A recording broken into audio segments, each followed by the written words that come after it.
Le ministère du Commerce a déclaré que la Chine avait attiré des investissements étrangers de l'ordre de 240 milliards de yuan, soit environ 38 milliards de dollars, au cours des 2 premiers mois de l'année, en hausse de 40 sur une base annuelle. L'utilisation réelle de capitaux étrangers dans l'industrie manufacturière de haute technologie a augmenté de 70 tandis que les investissements dans le secteur des services ont augmenté de 24 sur une base annuelle. Howard Wu, représentant en chef du bureau de Shanghai de cabinet d'avocats international Baker McKenzie, a attribué l'augmentation des investissements à l'amélioration constante de l'environnement des affaires en Chine.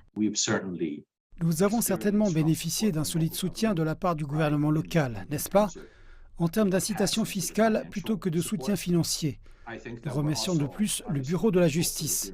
Je crois qu'en termes d'approbation des bureaux de représentation à Beijing et à Shanghai, nous avons été la première entreprise étrangère à obtenir l'autorisation d'ouvrir des bureaux de représentation dans ces deux villes.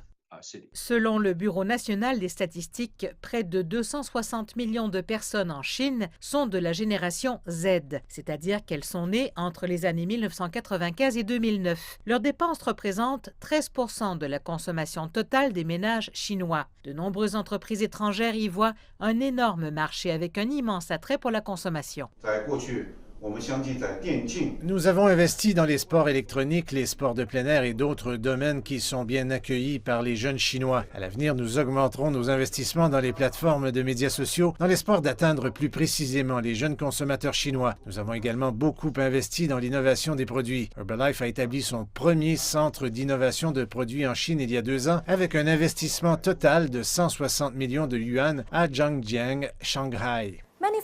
Plusieurs investisseurs étrangers ont aussi exprimé leur confiance envers le marché chinois cette année. Le Global Business Policy Council de Kearney a publié la semaine dernière son indice de confiance des investissements directs étrangers pour 2022, un indicateur des futurs flux d'investissements directs étrangers, les IDE. L'indice montre que le classement de la Chine a augmenté de 2 places, passant de la 12e position l'an dernier à la 10e cette année.